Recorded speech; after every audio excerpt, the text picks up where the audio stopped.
Welcome to Rough and Rowdy. Special announcement coming in hot, added to Rough and Rowdy 19, December 9th. I put together one hell of a crew for the Calabas Fight Companion Show.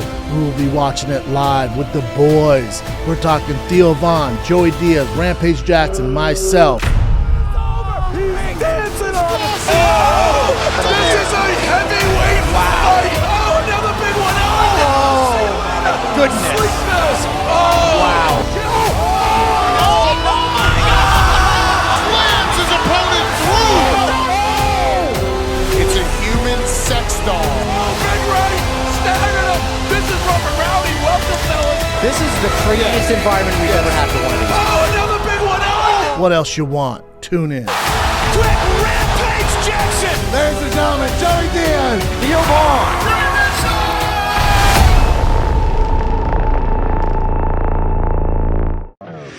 Ride through the city like Brennan Schaub. I'm on a mission to get it all. Ride through the city like Brennan Schaub. If you ain't thick, please don't get involved. And now, Brandon Thiccboy Schaub. Ride through the city like Brennan. What is up, fam? Monday, December 5th. What is popping on this glorious Monday morning? I'm fresh off the plane from Providence, Rhode Island, also known as the New England area, which is news to me, but I'm learning. Absolutely loved it out there, man. I would 100% go back. So many of the East Coast comics that are friends of mine told me how great of a club it is, and they were not lying, man. That would be University of Colorado at Boulder. Chin, but you can leave it there because we'll get to that. Okay. But yeah, man, shout out to Providence. Me and the boys went to Newport. I was planning to go to Cape Cod, but I guess that's a bit of a drive. So everyone's like, just go to Newport. It's just as good, not as crowded. They weren't lying. This place was fantastic. Could live out there, man. If you guys didn't have winters, I could live out there. It was cold when we were there. You're going off these dicey bridges in the middle of a wind and rainstorm. But we made it, man. You know, as a house out there, Chin. I know she's your North Star, Taylor Swift. Really? News to me. That's because everywhere I went to this coffee shop and like, oh, everyone kept going, you got to drive down Ocean Drive. And it was me and three dudes. Like, it's beautiful scenery. I was like, yeah, well, I'm with three dudes. But like, yeah, see the houses down there. And we went down there and they're not lying. That bad boy was pretty cool to see. See Taylor Swift's house from a distance, and it looks like a Dave & Buster's. It's a giant house. It's ridiculous out there, man. They shot The Great Gatsby out there. Those giant houses, the original Great Gatsby was shot there. Yeah, that's her house, man. beautiful. Yeah, it's so dope. Right next That's to the the Atlantic Ocean right there too. It is living down there. I can only imagine summers must be popping out there. You probably don't want to go in the summer. I guess fall, spring. You've been down there, Case. Like if you're on the East Coast, that's It's like an hour from where I live. everything's like kind of an hour away. Like fans are like, where you come from? Like Boston or something, or Massachusetts. So many people from Massachusetts. I'm like, it's that close? Like, yeah, dude. It's like 10 minutes away. I'm like, I have no idea how it works around here. It's so confusing. Everything's so like close. It's crazy. But yeah, shout out to Newport, man. Newport, Providence, Rhode Island. Fantastic. It was so dang good out there, man. I loved it. So shout out to the Comic Connection. And you brought it up there, Chin, my boy Deion Sanders. Now, I did say I would get a Deion Sanders tattoo on my neck, and I regret that. And, he's coming to the University of Colorado. They paid him the big bucks. I'm sure we're talking about firing the kid. Well, we have that John Krause on, so I don't know if he's a football fan. So if he's not, probably won't cover it. And Brian doesn't know football, so I'll talk about it here, I guess. But it's so funny because he did his first meeting. He flew, so it was kind of swirling the rumors that he was going to come. And then that's why I posted. I said, I have a good source that the deal with Deion is done because I have a guy works for CU. I'll leave it at that. And he's like, it's done, man. He's coming. I'm like, holy crap. Is this real? Because you understand, man, CU football it's a powerhouse. But if you're, the last, especially about 5 years have been tough, man. They're 1-11 this year. Awful. You can't even watch them. So soft. They lost what, used to be the heart and soul of Boulder, Colorado there. I don't know what happened. But getting Deion, the reason it's such a big deal, not that he's some head coach mastermind. It's Deion Sanders. So all the recruits want to be like him and they follow him. So already when he touched down, it got announced like the number one receiver in the nation committed to CU. And the most gangster thing you will see, I bet Barstool probably posted it's the most gangster thing because he has a meeting with the team. He has a meeting with the current team who's 111. He goes, some of y'all better get in that transfer protocol. He's like, because I'm coming with luggage, and it's Louis. You're not all you're going to be on the team in here. And you're like, ooh, but why would you keep all those losers around? I get it. He's like, and then his son's right there who's transferring to. He's like, there's your starting quarterback right there. So that starting quarterback's in that room for this year. He's like, okay, I'm probably going to have to hit that transfer protocol. So it's just, he's going to change things around like this, man. Now, it takes a few years. You look at the FSU coach, takes him about 3 years, but there's only one place to go in Boulder, Colorado, and that's up. But they used to get the big time recruits, and then somewhere along the line they lost their way. But it's go time, baby. It is freaking go time. It's probably on their website, Chin. Yeah, I don't follow him on social media too much. But yeah, it's a big deal. Biggest news in Boulder in a hot second. Coach, there goes. Coach Prime basically told the entire Colorado team to hit the transfer protocol in his first meeting. It's so savage. I don't know if we'll be able to play this. We're going to get doxxed, but it's so savage. He's like, what's up? Yeah, everyone needs to get their shit together. Watch this. All right. Because they're probably excited. It's Deion Sanders. Cool. So I want y'all to get ready to go ahead and jump in that portal and do whatever you're going to get. Go ahead and jump in that portal. Do whatever you got to do. Because we bring kids that are smart. Say that, smart. Tough. I mean, you just got to be like, okay, probably going to need to get a new job. I mean, that's what you got to do, though. You can't have that loser mentality around. Clearly, they're not doing something right. I can't believe it, man. I can't believe it. It's insane. Made my weekend. Made my freaking weekend, dude. It's gonna be a big difference for him. Don't get it twisted. But also, I think this is news, but I think it's either offense. Yeah, it's the offense or defense coordinator from Alabama is going to come over to CU too. He's already on his way over as well. So that's the big deal. Is the offense defense coordinator, because Deion will bring the talent and bring the attitude and bring the notoriety, and then you need the offense and defensive masterminds to really make sure that's a championship team. So they can do it, man. It's Deion Sanders, baby. Prime time in Boulder. God, get your mind right, kids. Get your freaking mind right. He has some work to do, though, because this isn't Jackson State. You're in the Pac-12. You have USC, UCLA, Washington. You have some Oregon. You have some tough teams to compete with. It's going to, people are probably expecting a complete turnaround from 1-11 to 11-1. That ain't happening. But if he wins, say, 6 games or 7 games first year, that's insane. So there's gonna be a lot of pressure on him, but he can get it done. He can definitely get it done. But his winning ways at Jackson State is a far cry from winning big boy games at a high level at University of Colorado. Man, they got a lot of work to do.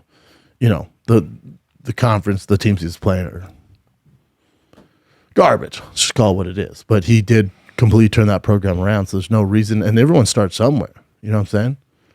Everyone. Like, I think Urban Meyer started at Bowling Green. You got to start somewhere. Now, Bowling Green is a huge step up from Jackson State, right? But you got to start somewhere. You got to start somewhere, baby. With that, shout out to Boulder. I'll be going to games now.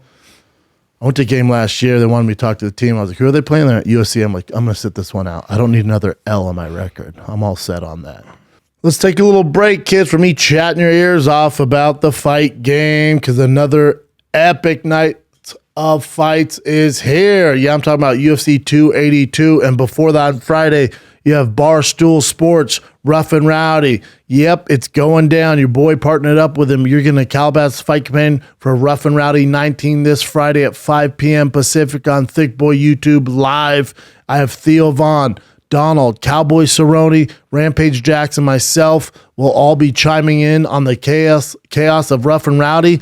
And then while you're betting on the fights with DraftKings, You can watch the Calabasas Fight Companion live at 7 p.m. Pacific on Thicccboy for UFC 282 with Brian Callen, Sam Tripoli, and a very special guest and myself. All right, so if you're going to be throwing down some money on the bets this weekend, make sure it's with my friends at DraftKings Sportsbook, the official sports betting partner of the UFC. This Saturday, new customers can bet just $5.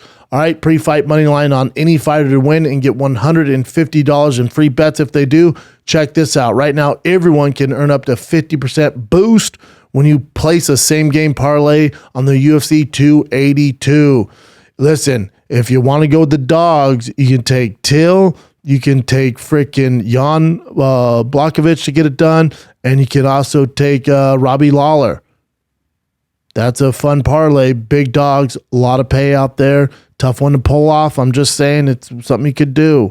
I'm excited to bet on a lot of these fights. And again, the prop bets on Jan could be fun with his power and takedown defense, but overall, probably going to lose that fight. Download the app right now. Use promo code SCHAUB, SCHAUB SHOW. Bet $5 pre-fight money line on any fighter to win and get $150 in free bets if they do. That's code SCHAUB this Saturday at DraftKings Sportsbook, the official sports betting partner of the UFC. Minimum age eligibility restrictions apply. See show notes for details. DraftKings, promo code SHOW.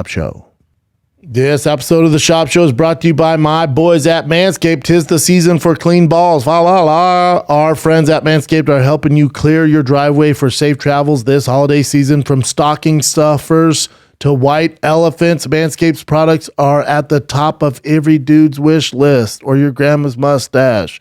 Grab some crop mops for your pops or the body buffer for the holiday lover. Win this year's white elephant gift and help all the bros in your life go from eggnog to nice hog this December and save 20% off and free shipping by going to manscaped.com.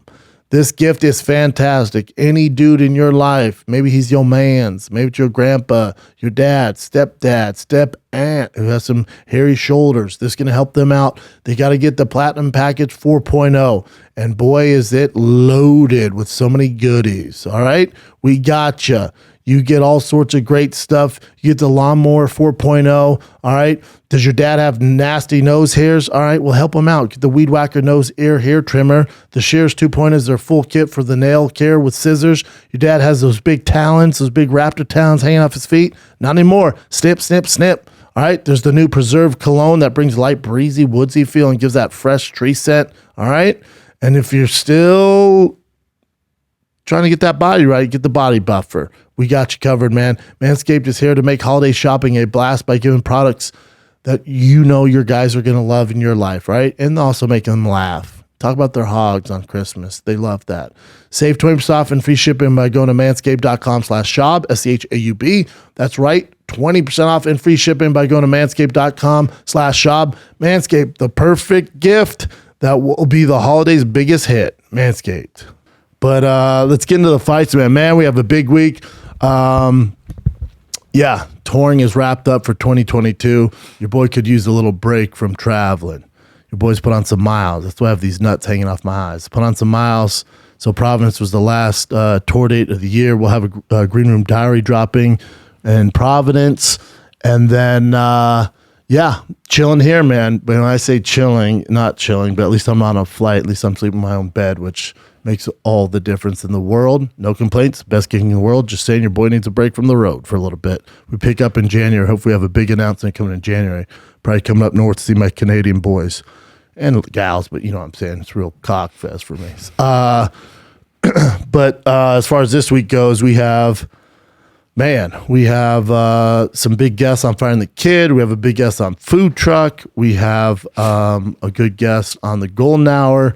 And then we have 2 fight companions. Friday is the Barstool Thicccboy collab where we're doing a fight companion for Rough and Rowdy, which is at 5 p.m. this freaking Friday. That's December 9th at 5 p.m. on Thicccboy YouTube. It's live for the Rough and Rowdy in Providence, Rhode Island.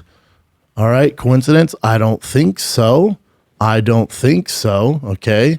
So that's going down December 9th. And me and my boy Jeff Dye did a Fight Night flashback for it, going over some of the fighters that are coming up on the card this Friday. So much fun. It is rough and rowdy. If you've heard, I'm sure you've seen clips of it, you heard about it.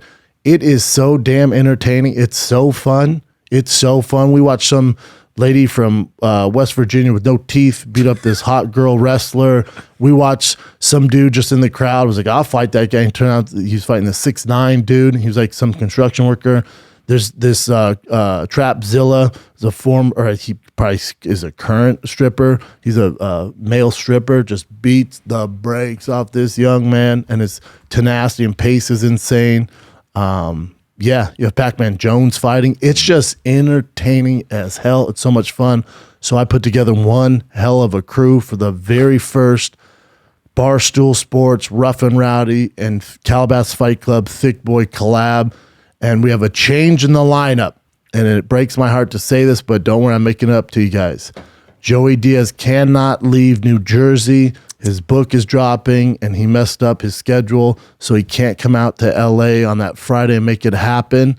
So I called up another big dog. I went, all right, Joey, I'll figure it out. And we have Donald Cowboy Cerrone filling in for the great Joey Go Diaz. You got Donald Cerrone, one of the very best to ever grace that UFC octagon, his WC days. He's a living legend, and he is filling in. So you have Donald Cerrone, Rampage Jackson, Theo Vaughn, and my thick ass. Friday at 5 p.m. live on Thicccboy YouTube. And then Saturday, you have UFC 282, the big boy pay-per-view in Las Vegas. And your main event is Paddy Pimblet. That's a people's main event. Let's be real, versus Jared Gordon.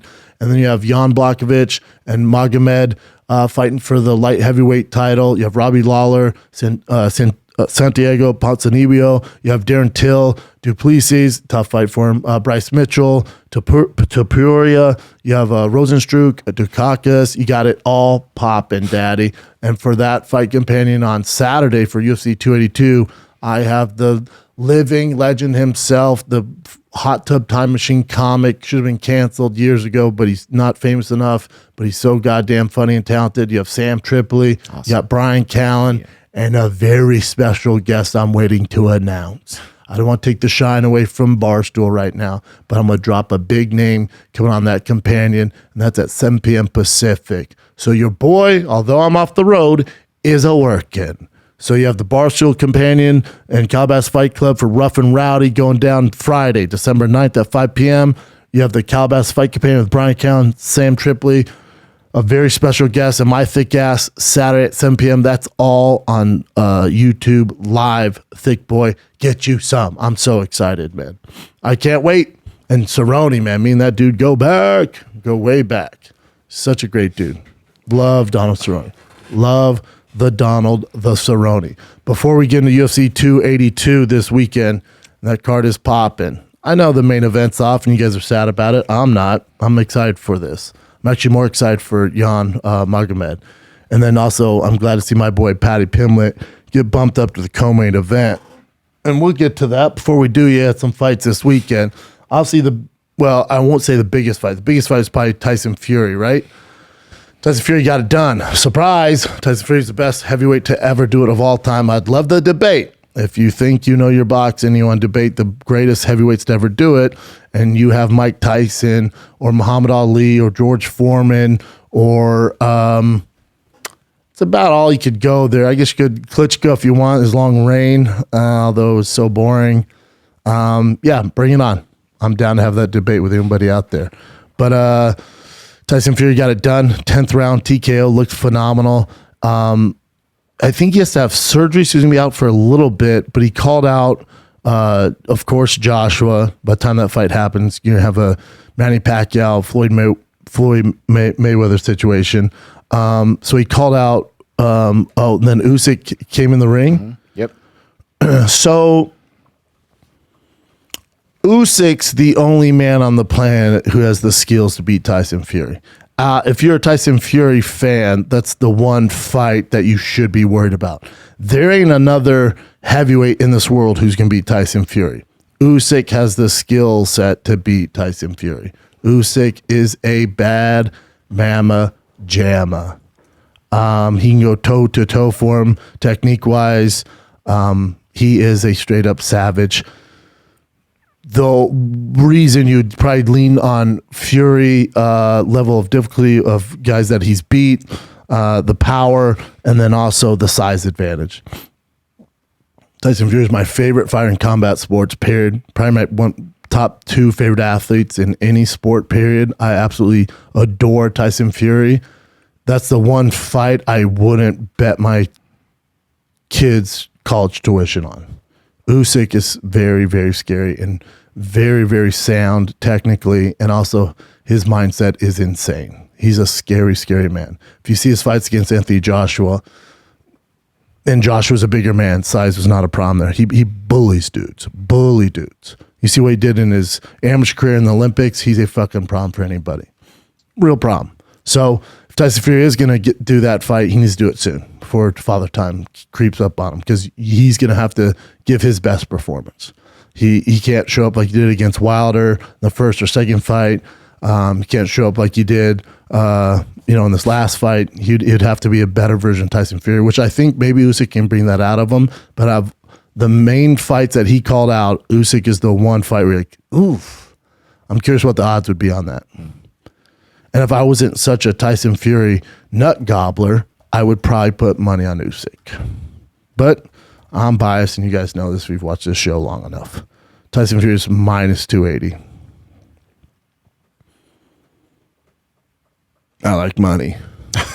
It's not a bad bet. And that's right now. So the money, you know how they do these odds. They want it to change, and people put money on the other guy. So Gypsy King. I don't see him losing.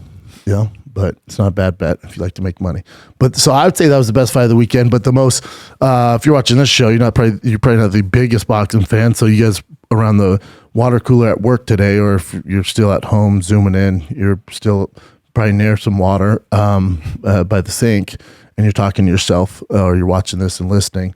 Wonderboy and Kevin Holland was the talk of the town in the UFC world. You had Wonderboy, the man Thompson, Wonder Man Thompson versus Kevin Holland. It was so god dang entertaining. And I love this. And I don't think Kevin Holland loses any stock here. I don't think he lost any stock whatsoever when he fought Hamzat on a 30-second notice, which was a complete inside job. Just kidding. Am I, though? Talk about it amongst yourselves. But so I think Kevin Holland didn't lose any, didn't lose any hype there. Things happen. It was a complete nightmare of a matchup. All good. I think we forgot about it. Then he retired and came out of retirement, and then he fought Wonderboy Thompson. And Wonderboy and Kevin Holland are the same, where they're sick of grappling. They're sick of that stuff, and they had a gentleman's agreement to keep this on their feet. I have a bit of a problem with that, especially if you're Kevin Holland. If I'm Wonderboy, it's like, hell yeah, gentleman's agreement, keep it on the feet. Because Wonderboy might be a blue belt, but Kevin Holland's legit. I think Renzo Gracie legit black belt, not like competition quality, but dude has a black belt, Yeah, black belt. Black belt, yeah. Travis Lutter. Yeah. Travis Lutter's a fucking savage. Travis Lutter's super savage. So it's no punk to have your black belt or Travis Lutter, so that's pretty impressive. So for Kevin Holland, on the feet, clearly, I picked Kevin Holland to win that fight, thinking Father Time was going to catch up with Wonderboy Thompson, and it really hasn't. But also for Kevin Holland, I said he has black belt and crazy. He had to get pretty wild and mix it up with Stephen Wonderboy Thompson, and Wonderboy just had his timing, really lit him up. I think huge takeaway is Kevin Holland's chin. He ate some major shots, like rushing in, Kicks to the head. kicks all day to the head, and then. He didn't really shoot the first 2 rounds, first 2 or 3 rounds, maybe shot in the third, definitely shot in the fourth. The gentleman's agreement, I get it, and it's entertaining, and the fans like it, and we respect it, and I respect Kevin Holland more than anything in the world, and so obviously Wonderboy, I've known him forever. I love Wonderboy Thompson. I saw some funny meme. It says, when they call me old, I call them an ambulance. He's not lying. He fucks dudes up, dude. So for Kevin Holland, it's just tough, man, because when you do this gentleman's agreement and you take away literally the biggest advantage you have in this fight, because on the feet's not your biggest advantage. You could say, Kevin Holland has an advantage when it comes to the power when he lands, but I still would say he has a bigger advantage if that fight were to hit the floor. And Wonderboy Thompson, he's just defensive. He's not an offensive jiu-jitsu guy.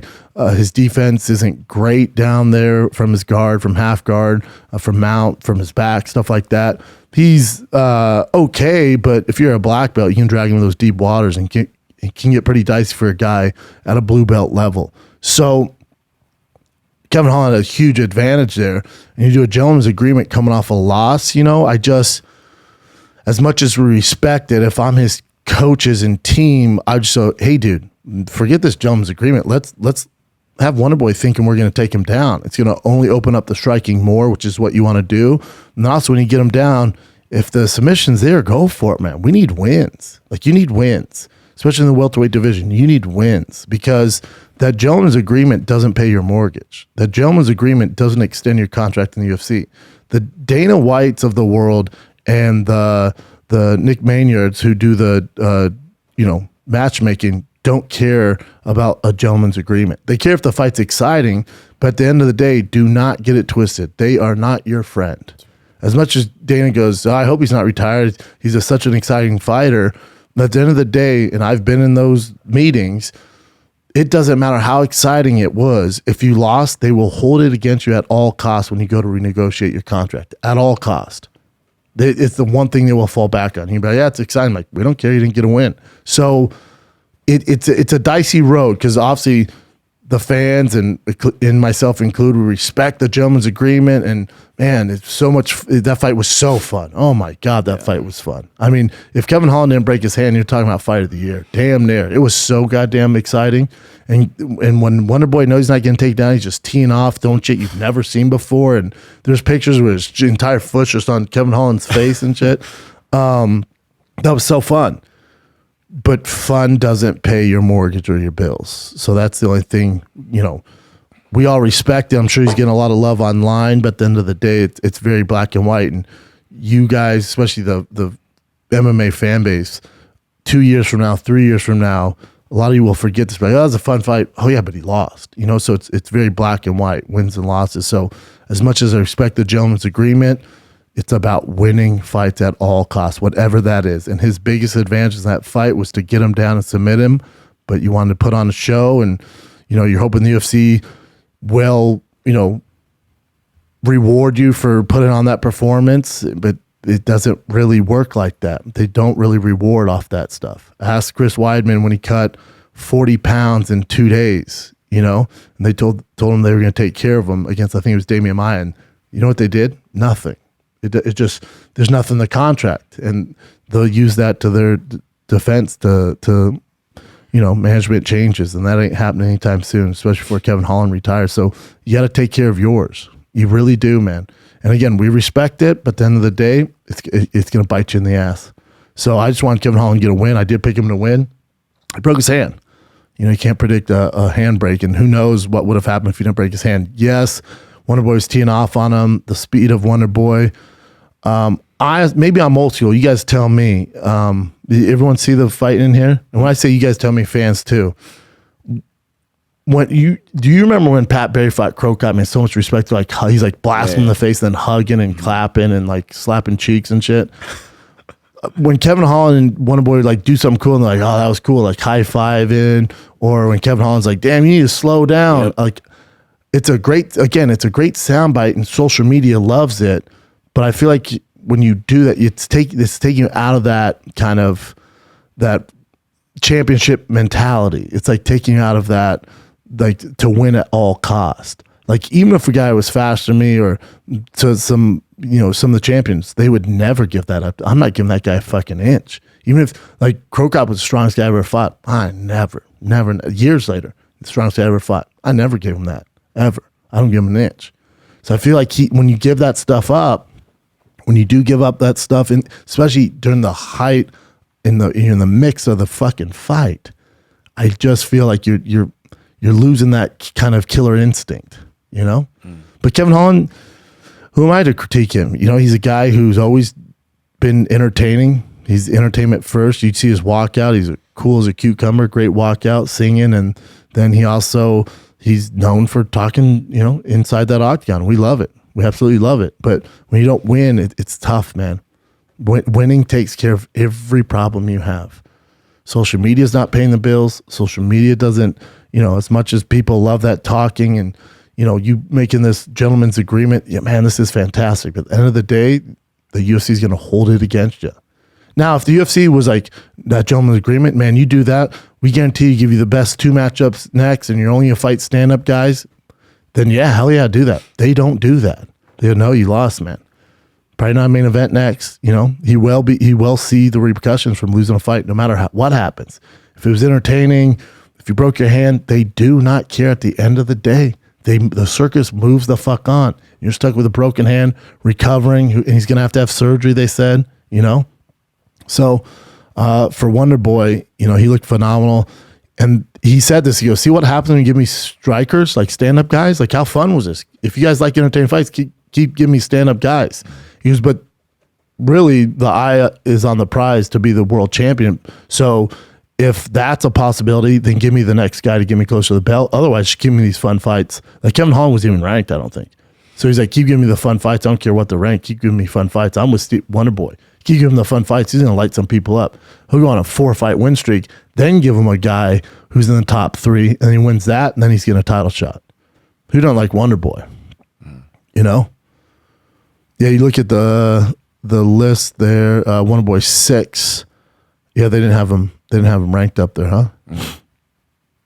So they did give him the fight of the night bonus, but I get what you're saying as far as negotiations down the line. It's wins that matter. Yeah, 50 grand's nothing. I'm not saying 50 grand's not a lot of money. 50 grand is a shit ton of money. I'm saying in the grand scheme of things, if this is his book, 50 grand is a short chapter. I think about the book. I think about long term. You gotta win. Yeah, that's all I'm saying. I couldn't get enough of the fight. Dude, what I love about the East Coast, I got done with my show on Saturday night, drove from Providence, Rhode Island to Boston at 11 o'clock, got there around 11:45, 11:50, and I was able to see Dos Anjos, Barberena, and then I also got to see Wonderboy Kevin Holland, the full fight. I was like, it's 12:30 at night? The East Coast is wild, dude. This is fantastic. It was great. It was great, man. So I'm sure for Wonderboy, if you go back to the welterweight rankings there, if he doesn't care about rankings and he's not trying to, those gentlemen ranked ahead of him are gonna be a problem. Muhammad, Hamzat, of course, Colby, Usman. Best matchup for Wonderboy, if they wanted to be champ, he'd have to jump the queue, and we've seen them do this, i.e. Pierre, right? If he jumps the queue and he fought Leon Edwards. Ain't nobody shooting that fight. Leon Edwards and Wonderboy could happen, So if that's what he wants to do, UFC probably can do that. Sean Brady be a nightmare if you can't get him down. He fought Vicente Luque. Masvidal, yep, they fought Neil Magny. Scroll down one more. There has to be someone in the top 15. Oh, there you go. Michael. Michelle Pereira, yeah. Yeah, Michelle Pereira would be a fantastic fight. All stand up. And then Daniel Rodriguez, too. Great fight. Two gentlemen, and I would favor Wonderboy over both of them. Wonderboy could rip off easily 3 wins in a row. He just beat Homeboy in Holland, big win. And then you got Pereira. And then Daniel Rodriguez, I would favor Wonderboy in all those fights, and they're so fun. Those could be main event fight nights all fucking night. All night. Dos Anjos beat Bryan Barberena. Bryan Barberena was on the Legends Tour, just wrecking dudes' careers, and then he ran to Dos Anjos. Dos Anjos is, I think, 38.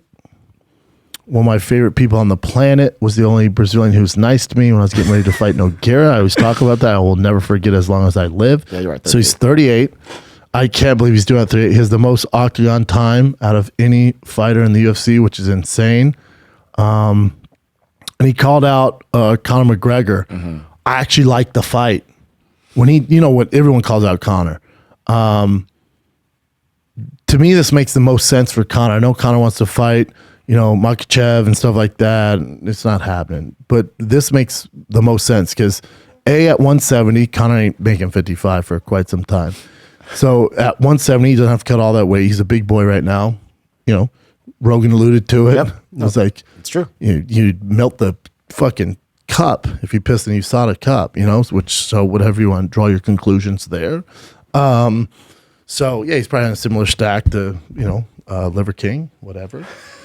They're both lying to us. Just kidding. But so Dos Anjos, Conor makes all this. When you think, at first I was like, who calls out? Of course he calls out Conor. I was like, that's never going to happen. I thought about it, I'm like, I could see that happening. Remember, they're supposed to fight, and he got hurt. Yeah. And then he fought Chad Mendes. So they're supposed to fight. There's a deep history there. They've gotten to fisticuffs before at the AP Institute, you know, in Vegas. The AP? PI. The PI Institute in Vegas. So they do not like each other. There's a history there. You know, Dos Anjos 38, longer in the tooth. Conor's takedown offense is phenomenal. On the feet, Conor would have an advantage. If it goes to the ground, clearly Dos Anjos would have an advantage. It makes a lot of sense. It's an older RDA. He's not the tip of the spear right now. Conor needs to get a win. When I laid my head down at night, when I couldn't sleep in that hotel, you know, in Boston, I thought, man, that's exactly what I'd do if I'm Conor. I'd go after RDA. There's history there. They can bring up that old footage, gets him back on the winning track. I assume he'd be a slight favorite. Some of these other guys he's calling out don't make a lot of sense. Because if you're a Conor fan, which, you know, first team all Conor here, fan base, he needs to fight a smart fight on his comeback fight. You have to. That's his smartest fight. Yeah, Conor -1. Oh, wait, that was back in the day. Way back, yeah. This is when they first. So, Conor was. Whoa.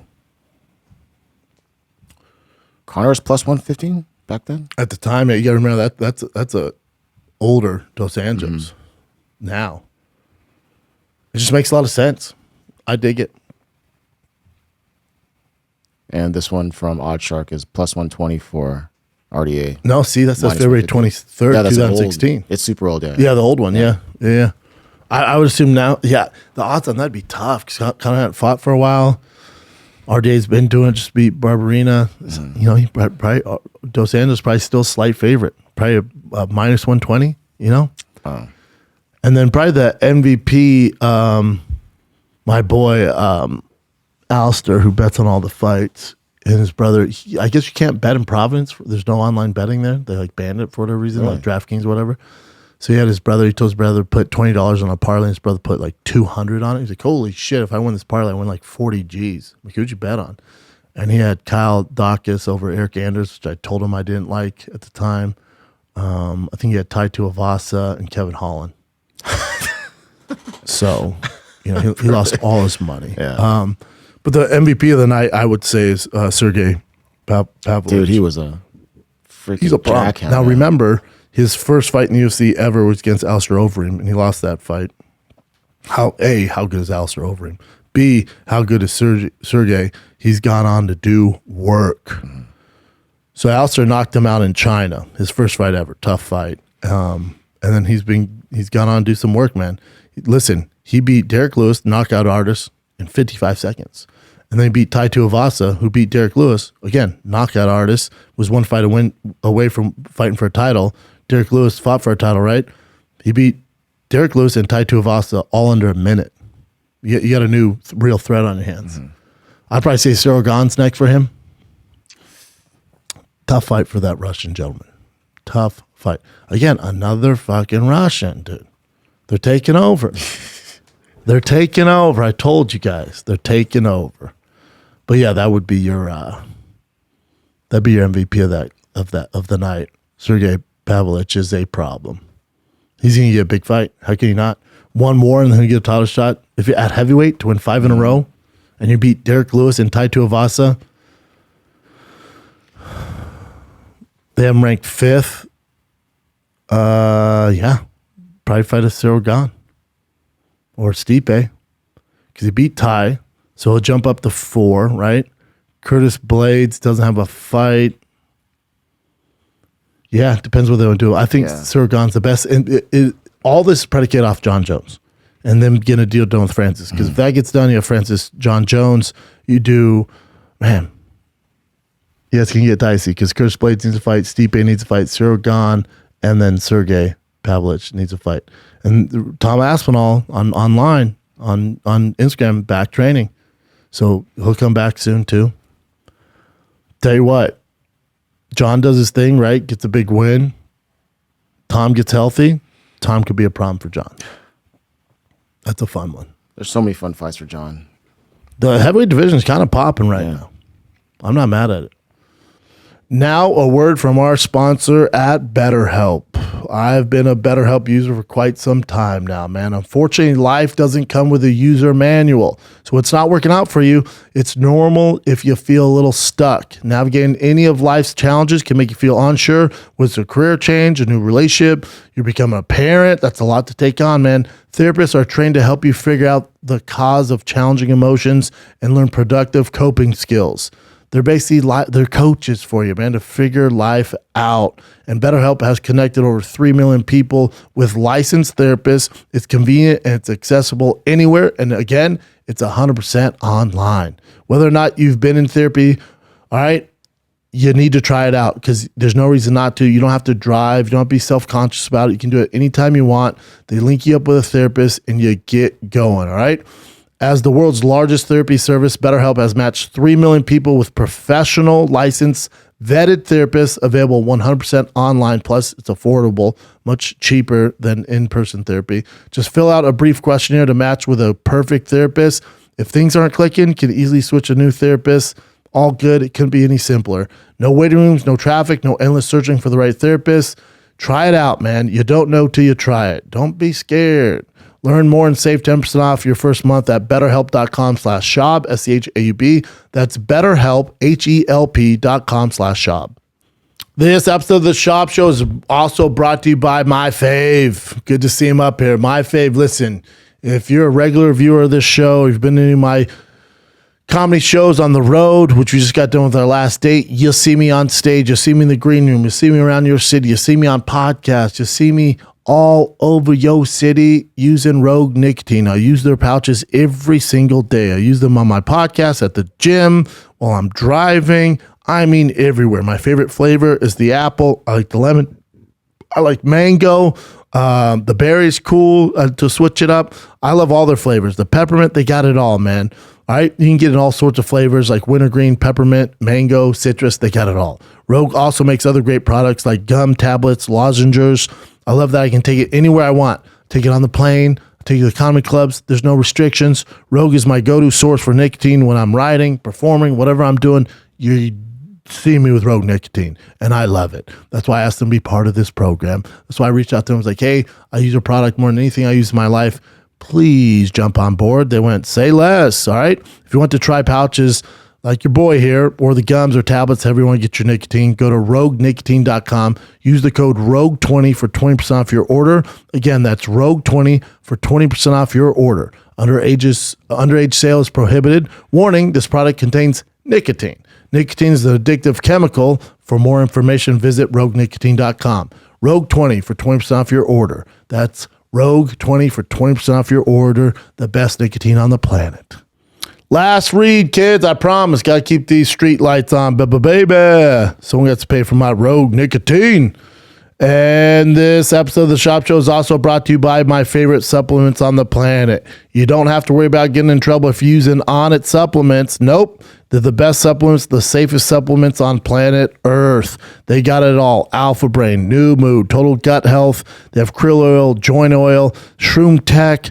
They got freaking protein powders for you, creatine, glutamine. They got it all, man. They got MCT oil, whey protein. They got protein bites. They even got coffee. They have freaking fat butters. They have fitness gear for your thick ass, kettlebells. They have on-demand streaming fitness on it in 30, steel club maces, steel maces, quad maces, home fitness programs, on it 6, barbell, bodyweight, durability, kettlebell, steel club, steel mace, on it 6 streaming fitness programs. Say what? On it sandbags, battle ropes.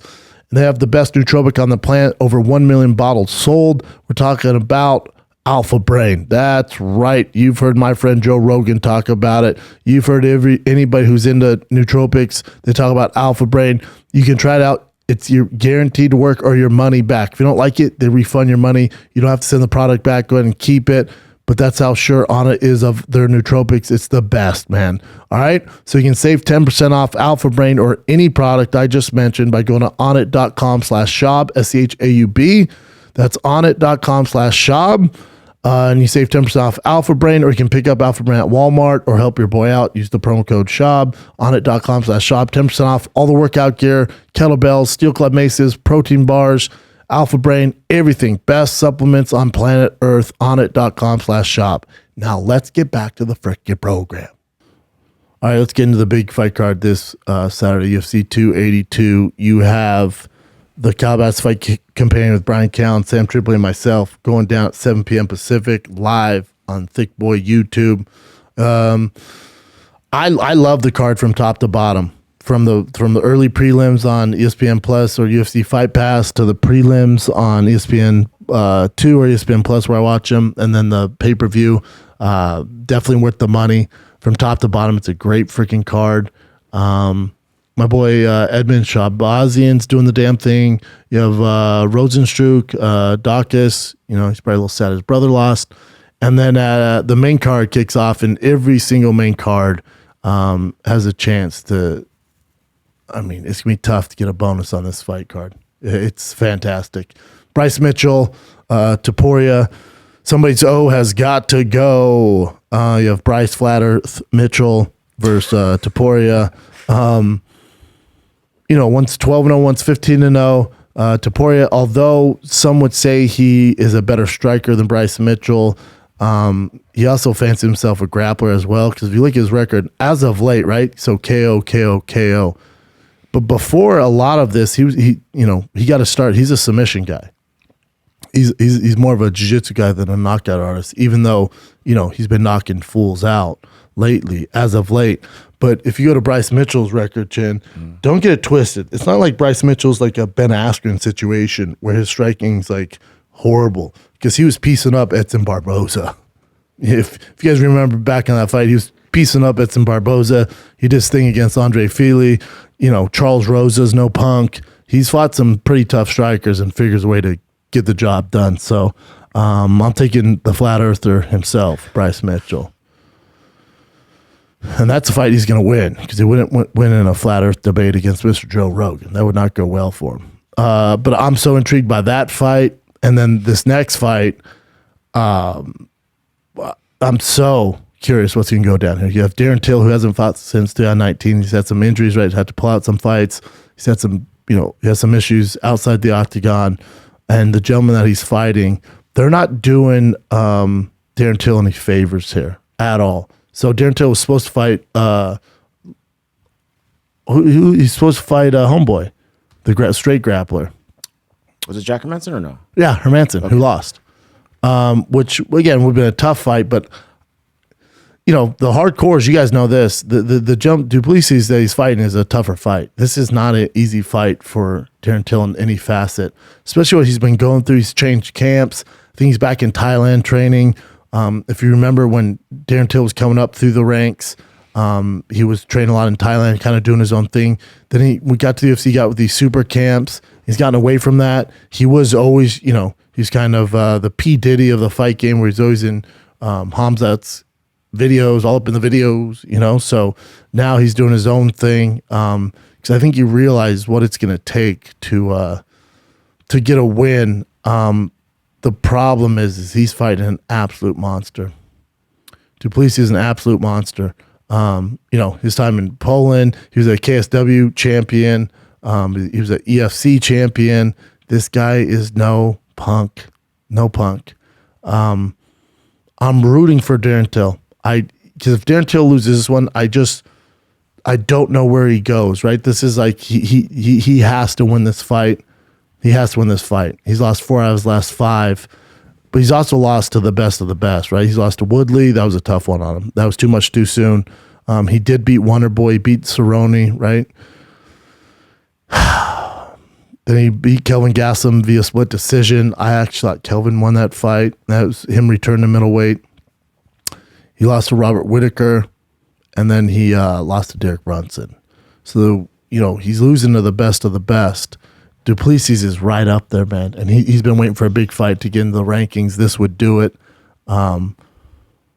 I won't bet on this fight, because I am biased. I am rooting for Darren Till, and I just worry about him mentally. If he were to lose this fight and he has kids, right, and he flies off the rocker and he has some issues. So just for his mental health, I want him to win this fight. I really do. Duplessis is going to be fine no matter what, but for Darren Till, this kind of a fork in the road. He loses this one after, when you're losing fights, man, you're doubting your camp and your training partners, and you go to a new camp or you go back to something that you had success with and you're thinking that's the answer. And if you lose that fight and realize that's not the camps, it's just you, that's a tough pill to swallow. And that's what would happen with Darren Till here. So I'm rooting for Till to get it done here via TKO.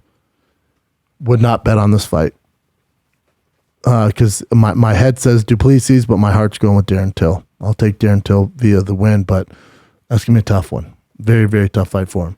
And the next one's just fun. This is, you just flip a coin. I don't know what the odds are. Odds have to be pretty close. Robbie Lawler, Ponzinibbio, flip a coin. Ponzinibbio was a straight up savage.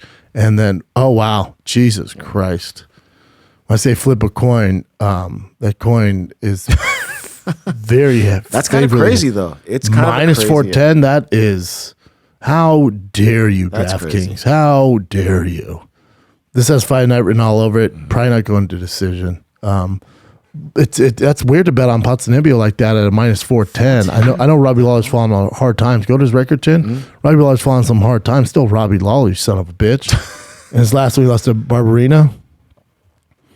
So he got knocked out by Barberena, and then he beat Nick Diaz, and then he lost to Neil Magny, Colby Covington, Ben Askren, Dos Anjos. He beat Cerrone, then Woodley. Yeah, it's tough.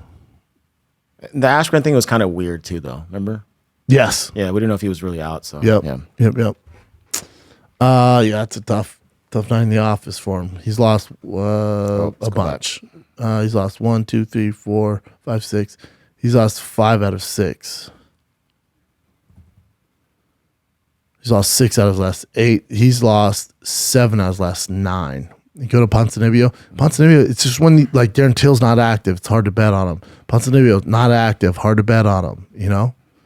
God, Ponzinibbio came out guns a blazing, dude. He won 1, 2, 3, 4, 5, 6, 7 in a row before your boy the Leech, Lee Jingalang, knocked his ass out. And then he beat Miguel, and then he's lost 2 via split decisions. So, yeah, I get why Ponzinibbio would be a heavy favorite there. But heavy, though? That's just disrespectful, man. It's a Legends match here. So, again, wouldn't put money on it. My heart's with Robbie Lawler. My brain's saying put all your money on Ponzinibbio, all your money on Duplessis, but I'm not doing that. Well, that leads us to the people's main event, your co-main event if you're not a Liverpool fan. Paddy Pimblet versus Jared Gordon.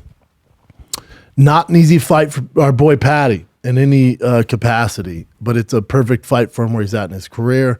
I think this is going to bring the best out in Paddy. You got to assume Paddy's not going to overlook him because Gordon has the skills where if he's overlooked, he will beat Paddy. Unfortunately, we'll stop the hype train if Paddy's not firing all cylinders. This guy has that type of talent. I do think Paddy gets it done. I think he's the next big thing. I think he's, he has a ways to go, but he does have world champion written all over him. You just got to give him time. You got to give him time. The Jordan Levitt fight was a step up. The Vargas fight was a step up. So the UFC is doing the right thing and slowly inching him up. And he's lost before, but I do think this is by far his toughest task. When it goes to the ground, this guy is no punk. So it's not like he's just going to absolutely mop the floor with him on the ground. I think if you guys are a Paddy Pimblet fan, you should do some research on Gordon because on the ground, he's no slouch. He's a brown belt. I want to say under Danaher. Is that right, Jen? Let's see. Oh, Renzo Gracie. Jiu-Jitsu. Yeah, Danaher. Yeah, and he's at Kill Cliff, which is a phenomenal school. He's a brown belt. Yeah, under John Danaher. There you go. Brown belt under John Danaher, which in most cases would make you a black belt anywhere else. So he's going to be no punk on the ground. And Paddy Pimblet's biggest kind of asset is his grappling, but if he submits this dude, you know, it's off to the races for Paddy. So, you know, I do think a win here gives Paddy into the top 15 rankings, probably ranked 15th or 14th. It's a perfect step for him. It's a tough step, but this is also, we're going to find a lot out about Paddy Pimblet. I do think Paddy's going to sell the most pay-per-views on the entire card, so hopefully he's being compensated. Because that change of the main event, co-main event, really messes things up. You know, we had Glover and Yuri fighting. Glover turns down the fight, which, you know, in a business sense, as far as matchmaking, makes all the sense in the world for at Glover's age to be like, no, I'm not fighting. I'm supposed to fight a straight striker, and I'm fighting a straight grappler. No, fuck this. I'm not doing that. Especially at his age, takes another loss. So you just got to hope, if you are a Glover fan, that Jan and Magomed isn't like some fight of the night and you get an immediate rematch and that just keeps pushing it back for an older Glover Tex era, because the, you know, Father Time is a knock-in. So to wrap that up, though, with the co-main event, I'll take Paddy Pimblet, and I think he wins via decision. And then Jan Blachowicz, Magomed. I do think Jan has the tools to prevent stop the takedown early on. It just depends how much gas he has in the tank to get that done. Magomed is just a straight up savage. You know, he's a minus 245 favorite for a reason. I'll take Magomed. I think he gets done via submission from ground and pound, like TKO. You know, I think it's pretty. As the fight goes on, I think Jan, his best chance is in the first 2 rounds, defends the takedown, and lands one of those heavy Polish shots. But if he doesn't get done in the first 2 rounds, he's getting taken down. It's gonna get ugly for him. And I'll take Magomed on that fight. Great fights though, man. So I have Bryce Mitchell, Darren Till. Don't bet on that. I'm betting with my heart. First rule of UFC Fight Club: never bet against Robbie Lawler. Pick against Robbie Lawler. That's disrespectful, right? It's just so rude. So I have Bryce Mitchell, Darren Till, Robbie Lawler. Don't bet on my Darren Till and Robbie Lawler picks. Probably not going to win. Then I have Paddy Pimblet via decision. Then I have Magomed via late TKO submission. He finished him 4th, 5th round. Fun fights, though. I'm excited for this, man. Mm-hmm. And I get to do a companion for it. I can't wait. All right, Jim, what do you got, buddy? All right. Oh, you had one championship, too? We did, yeah. Boy, I was off on my boy RDR. No, he was the list of all his accomplishments are insane, but when he fought this guy, then you seen him fight too, but then also the size difference and the power insane, difference, like Jesus Christ. It's like a Mack truck just running into him. Malykhin is a savage. Yeah, he just hits like a straight up Mack truck. That was a fun. Our boy Cade got it done via fun decision. Too. Yeah, that was good. Super fun. But yeah, that Malykhin is a problem. RDR is like, I'm just gonna hang out at middleweight. Forget this. Forget you big boys. Those giant Russians that hit like a Mack truck. Yeah. It was a great card. Mm-hmm. And also, your boy, we had him on the show before, Brandon Vera.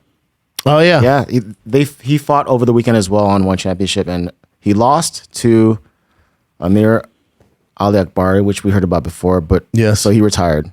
So Brandon actually just put his gloves out. Yeah, I think he's 42 years old. 42? Damn.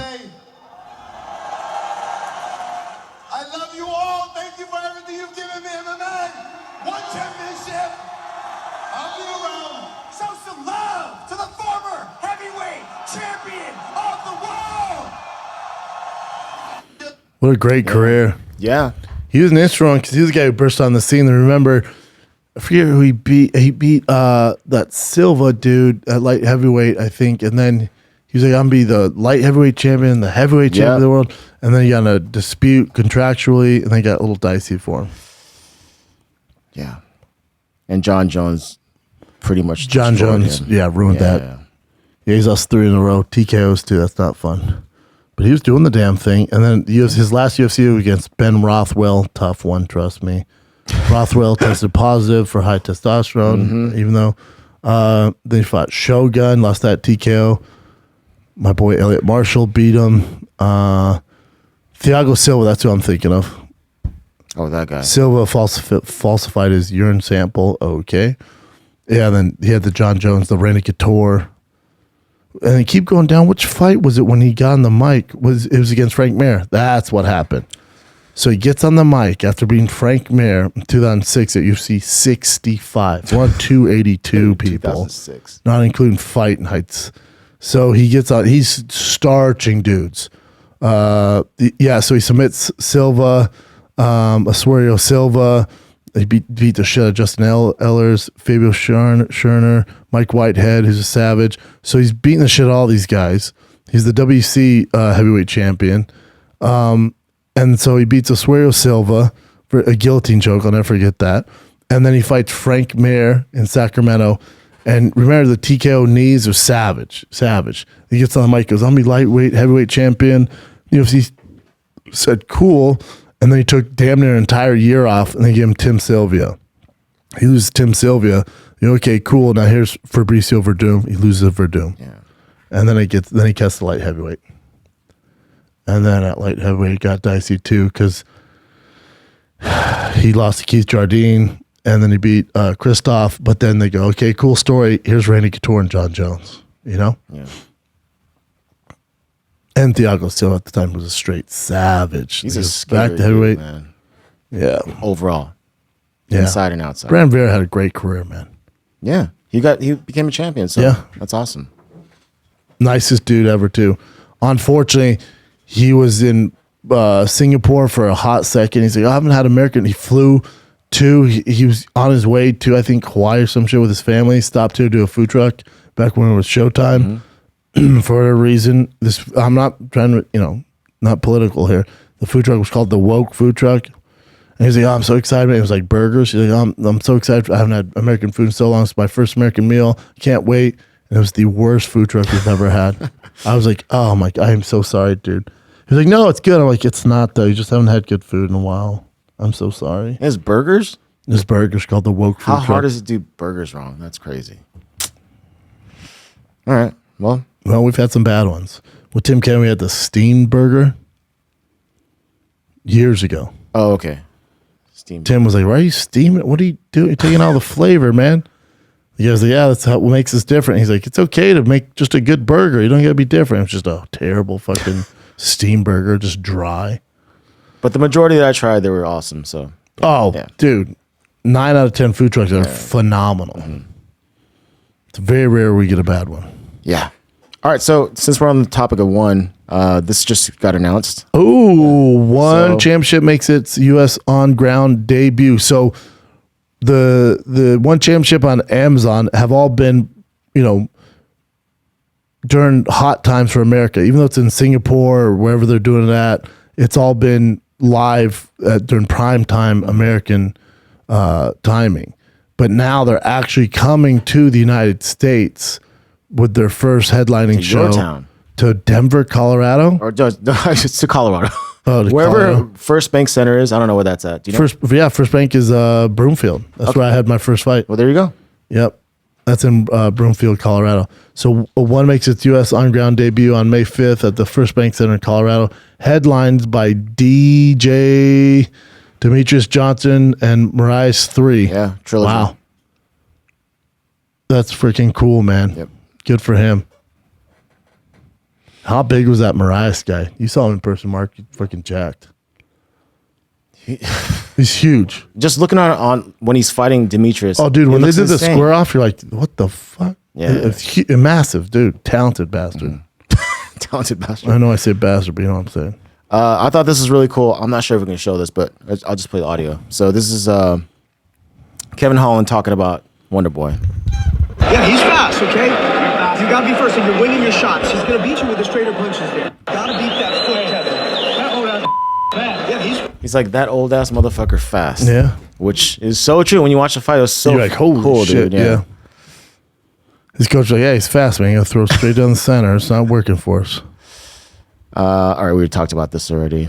Let's go. Fury. Oh, yeah, what's this? Then Usyk. Look at Usyk's face. I know. Dude. So the biggest news, I think, over when it comes to MMA is this thing with this guy. James Krause. This goes down a deep, dark road, huh? I read a little bit about it, right? So they did some more investigation. It looks like it gets pretty dicey. So right now he's suspended, and also his fighter Derek Minor, he was cut from the UFC. That's how serious it is right now. And this is so for the UFC. I mean, Derek Minor, I think he's lost he's won 1 out of 4, so that makes sense. They just don't want to put up with it. But also, like to cut him like that, especially if he had nothing to do with it, they're probably gonna come anyway. But they, expedited the cut. What makes it dicey is is that Minor in on it too? Like from their investigation, was he tanking fights? It's seemingly that it looks like. And then where it gets dicey, what they're saying is what Krause would do is, he had some rich friends, and then he'd be like, hey, take this, do this, bet on this guy. And how huge of a fucking, it just came in out of nowhere, the betting, right? It was so obvious that they had to investigate it. Minor 32 faces potential sanction from NAC, which oversaw UFC 64 for not disclosing the leg injury he had before his loss. The commission said that Minor's actions had all kind of effects on betting lines. In fact, the odds swung in favor of Homeboy in the hours that he was fighting. Name's way too complicated. Nerd on BK or whatever. Yep. Yeah. Nice try. In the hours before the fight, he finished as a minus 420 favorite, up from minus 220. So those rich dudes that he's telling to bet on. Can you imagine though if you find out your head supposedly, coach is betting? We don't know for a fact, but supposedly. I mean, it's looking like. Hey, Jen, I'm just saying. Yeah. I'm with you. Yeah. We're not journalists, but I hear you. Yeah, can you imagine you find out your coach is betting against you? Like, wait, what? And if even if the fighter's in on it too, because he just I guess he threw a leg kick and that was pretty much it. He got TKO'd or KO'd, and he had a bad leg, so that's kind of it gets tricky. And nobody can work with him either. They're saying if you continue to work with him, exactly. That's why it's so crazy. So including your boy Bryan Barberena. So has worked with a dozen fighters, including flyweight champ Bryan Moreno, Grant Dawson, Tim Elliott, Anthony Smith, Laura Sanko, Megan Anderson, Jeff Molina. Yeah, gonna have to find a new camp, fellas. Laura Sanko. Well, she trains out of his gym. Oh, okay. But I mean, she fought too, and she fought out of the gym, but she still trained there, right? Krause is Minor's longtime coach. Was the public face of one online bookmaker. He also ran a Discord server where he advised fans on MMA bets. After the suspicious betting activity was flagged by the UFC betting integrity firm, he shut down the service. Regulators have also zeroed in on Minor's longtime coach. The former UFC fighter shut down the server, but he was banned in New Jersey from bet on fights when he was involved as a coach, trainer, promoter, or fighter. Several weeks before the UFC Vegas 64, the UFC moved to stop fight wagering by athletes on its roster or via third parties by making it part of a. We talked about that too. Well, yeah, that's what my thing with Pierre. It's like when he's betting, I'm like, well, that's not good right now. Like, Pierre can't bet. Alex or no? Alex Pierre. Oh, okay. When he was like, I want to bet Brendan Schaub even for charity. Oh, that's after. I mean, there's ways to go around it, right? But still. Yeah. Meanwhile, regulators in Canada moved to cut off UFC betting in general. So that fucks the UFC and DraftKings and everybody involved. That's what I was talking to Mark about so earlier. So much big boy money. They're losing money. Yeah. Oh, the UFC's like, what? Over this minor kid and this Krause? Mm-hmm. Here's the full letter from Hunter Campbell per Ariel Helwani. Yeah, so Ariel posted this stuff. Basically just saying that he's banned and he has to move on from his fighters. I don't know if you want to read the whole thing. Communication all athletes. So the UFC Athlete Conduct Policy Express prohibits UFC athletes from placing any wagers directly or through a third party on any UFC match, including placing wagers on themselves. These same against wagering also apply to an athlete's coach, manager, handlers, athletic trainers, and other individuals affiliated. So basically affiliated with them. Anybody, basically. Because, like, say I was still fighting, my brother couldn't do it. No, yeah. I couldn't even bet on you. UFC has since advised Krause and the respective managers working with impacted fighters that are effective immediately. Fighters who choose to continue to be coached by Krause or who continue training in his gym will not be permitted to participate in the UFC That's events. The crazy part. I think they found something out. Further, UFC has released Derek Minor from the organization. Wow. For just having any relation to him as a coach, you can't fight in the UFC anymore. Boy, that's crazy. Yeah. Dicey. Yeah. I mean, what fighter's like, I'm sticking by him? Dude, so Moreno he posted something saying like, you know, we'll see the truth later or whatever. He's standing by James That's Krause. fine. And you say that, be like, but you got to find. You got to balance, yeah. And that's his head coach. You're going to risk your entire career on this guy's betting habits? I know it sucks, dude. You out of your mind? You're the champion? What are you doing? Oof. Yeah. Well, I mean, if I'm Krause, I'm just like, fuck coaching. If I make enough money with that, fuck coaching. All right. I know, it's so, when we first talked about this, I was like, yeah, maybe there's a Me too. Now it's like, I defended him. Now I'm like, yeah, now it's like, dude, if it's getting this must crazy. get pretty deep if the UFC's like, anybody associated with him is out. Like, holy shit. And then they cut Homeboy. They must have known, They must know something more than we do. Mm-hmm. And on top of that, it says right here, Ontario suspends all betting on UFC fights. In Canada. Yeah. And also, Massive. Alberta did the same thing. So DraftKings, UFC just That's what I'm losing saying. money. Like, So UFC's like, hell. because they know there's something no. wrong. Yeah. There's something wrong here. Something's happening. Well, so they're we're like, gonna how deep does suspend all this betting. go? Yeah. You know? Wow. This is Bryan Moreno. Yeah. His post Stick it up after for him? hearing about this whole thing with James Krause, he just said waiting for justice. What would be justice, though? I mean, I'm sure he sides The with UFC's coach. never going to ever let James Krause, bet on fights. So If that's true, then yeah. So it's like justice for what? If the guy's betting, and even if it's not illegal shit, which sounds like UFC think is That's going what on, they're insinuating. he's never going to be able to bet. The UFC's never going to let his fighters, because he's so into that betting business. That's his huge thing. It's yeah. just a huge liability for the UFC. And with their deal with DraftKings and now Canada's pulling out, the Canada's be like, hold on, you're going to let that guy coach guys? No way. So the UFC, it's just not worth the juice for the UFC. I'm like, absolutely not. He's not allowed in. It's gotten so far that there has to be some sort of substance there. It has to Agree. be, Love Bryan Moreno. Hopefully it works out. Yeah, he's the best. All right, so this was news as well. Nate Diaz officially hits free agency. Oh, now he's out of his the contract negotiations with Logan or Jake Paul. Some of these other guys can start to actually happen. As soon as that happened, Jake Paul hit him Yeah, there up. you go. Yeah, Because it was all illegal before that. and that's what he says. Hi, Nate. Finally have your UFC contract. Let's see how tough you are in the box ring instead of hallway slap contest. I have a venue booked. Offers ready when you are. Just need you to sign. Oof. Yeah. And who do you have on that? Jake. Yeah, so do I. Yeah. Oh, I cool. think what's interesting too, because Nate and the Nate Diaz fan base, oh, these are fake. It's fake. Well, what narrative are you guys going to come up with when he beats Nate? So if it's all fake, so then he's been pretending this whole time, but then the one real fight was against your guy? Mm-hmm. Or if it's fake this whole time, you think it's going to be the first time he's fighting for real? Or is Nate in on it too? Yeah, which would be in your whole scheme? That would ruin his entire image. No, it's so stupid. Yeah. It's one of the number one questions I get asked. Do you think Jake's stuff is fake? I'm like, holy shit, that narrative. Social media, man, it's like, God, you guys try to figure out a way to tear a guy down. Mm-hmm. And Just hate to see people win, man. And the Anderson Silva knockdown that we saw before. Remember, we saw the different angles. Yeah. One angle looked like he barely got touched. The other angle, well, he definitely one got angle is hit. Photoshop, and then Yeah, that gets passed around online. And, has whatever 2 million views. A lot of people didn't buy the pay-per-view, and they see that like, oh, this stuff's fixed. Boom, that's the narrative. I know. Jake's like, this is bullshit. So, but what are you gonna do? Because we know Nate sure as hell ain't gonna fix a fight. It's not in his DNA. Impossible to do. So, for you doubters out there, is this the first real fight? You think Anderson Silva? You think Ben Askren? You think Woodley, the former world champion, all took falls to build the hype and just get a payday?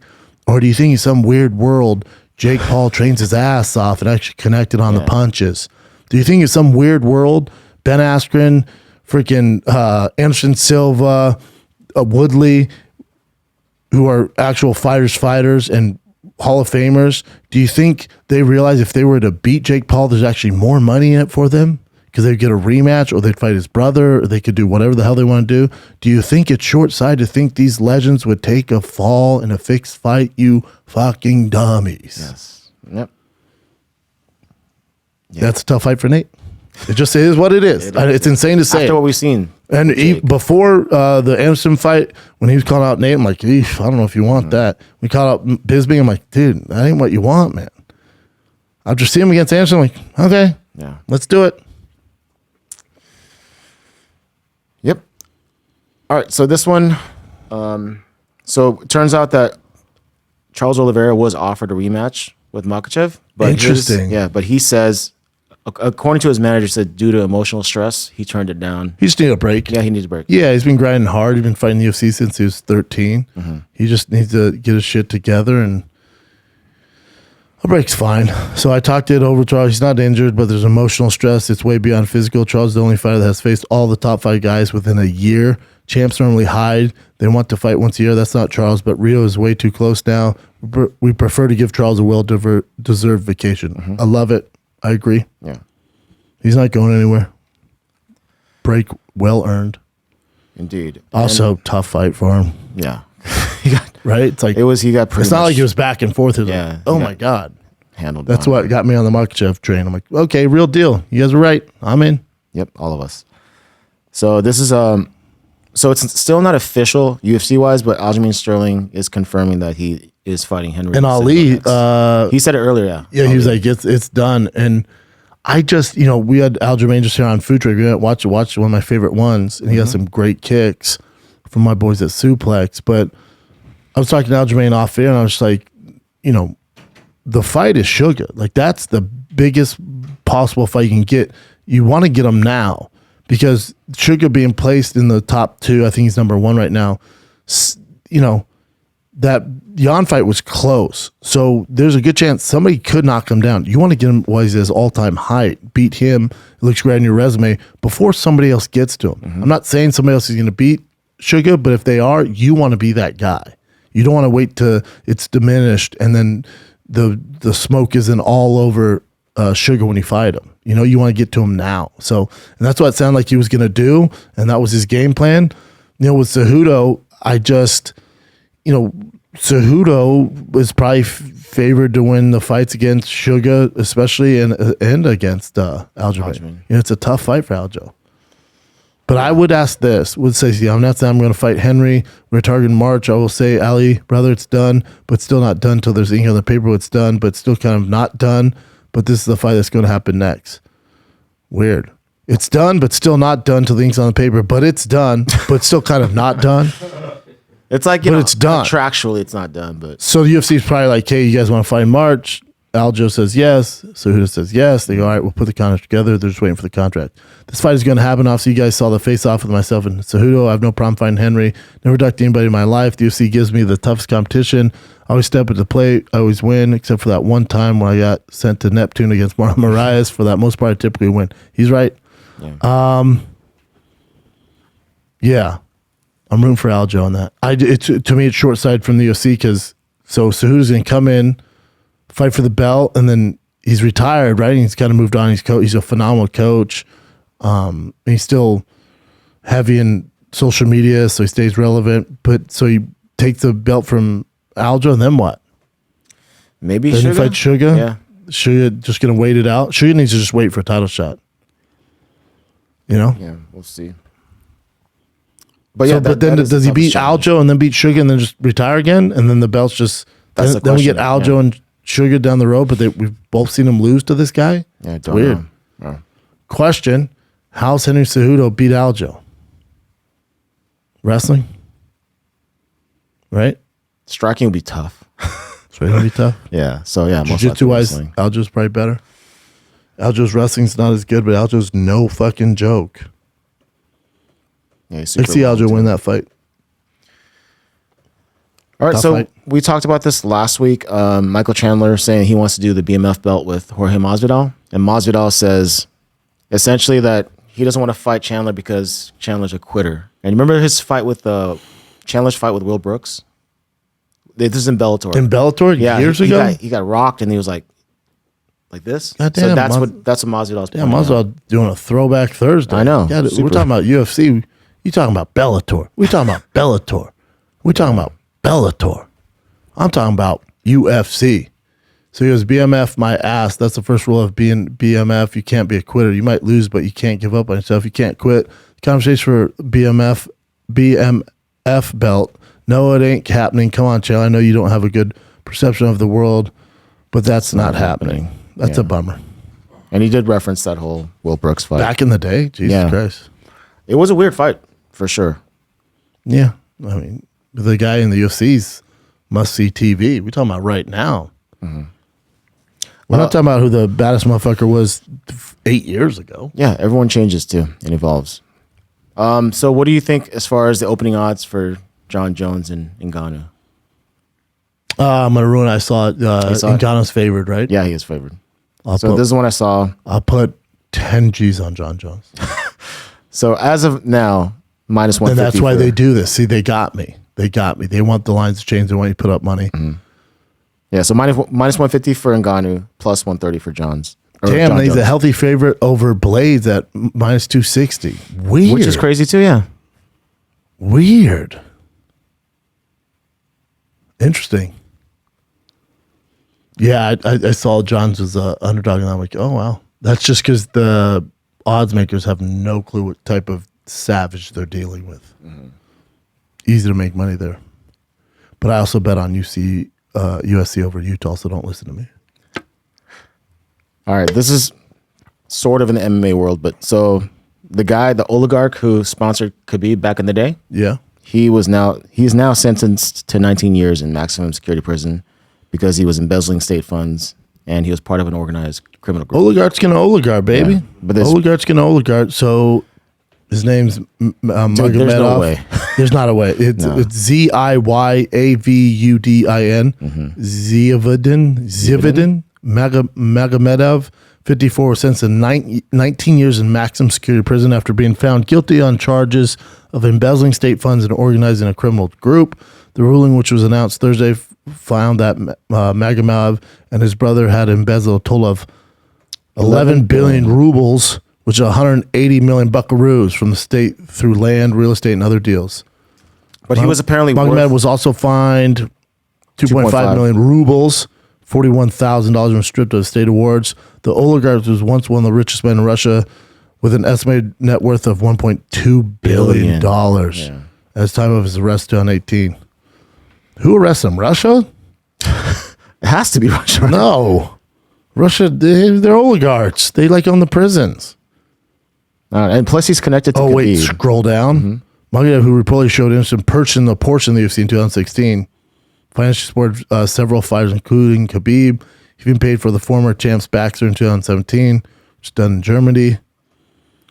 Magomed was arrested a few weeks prior to Khabib's winning the lightweight championship 2023. The newly crowned champ opted to use his post-fight interview with Joe Rogan to plead with Russian President Putin to help Magomedov. Our elder brother, co-owner of team, Magomedov is in a difficult situation.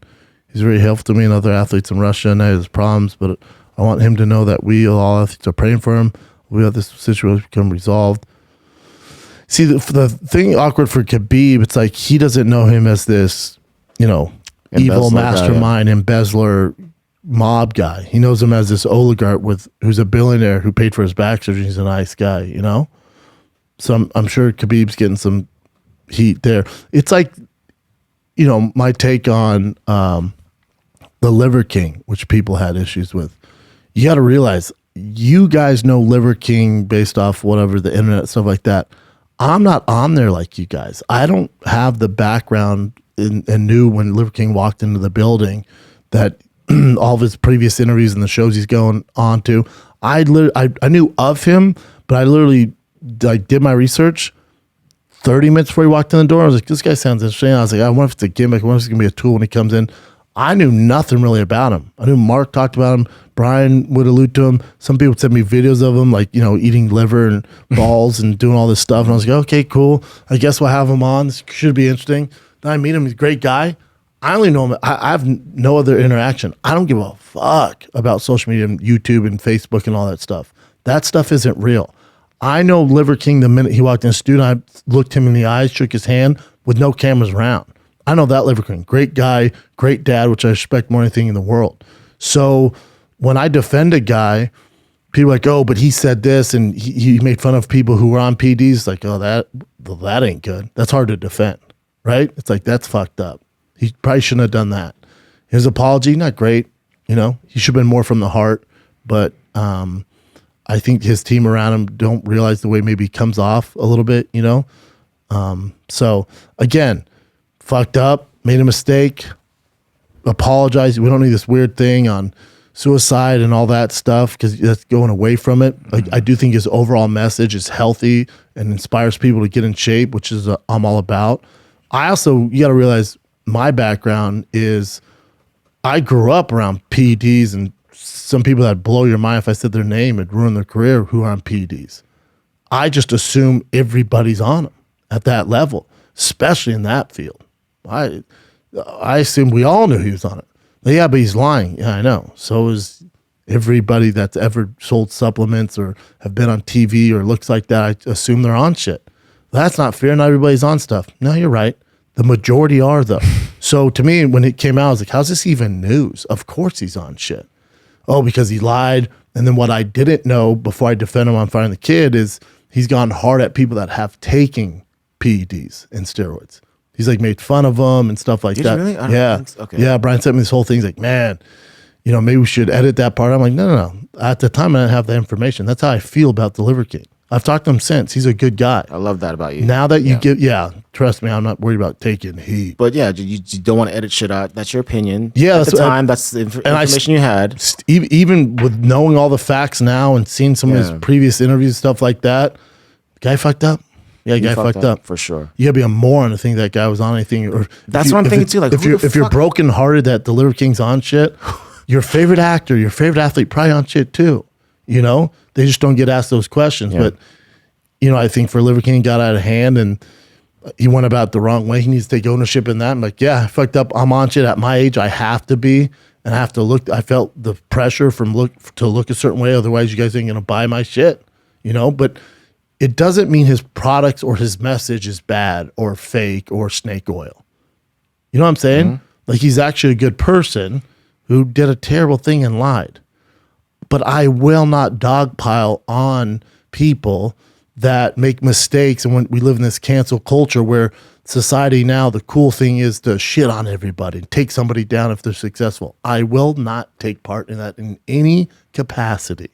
People make mistakes.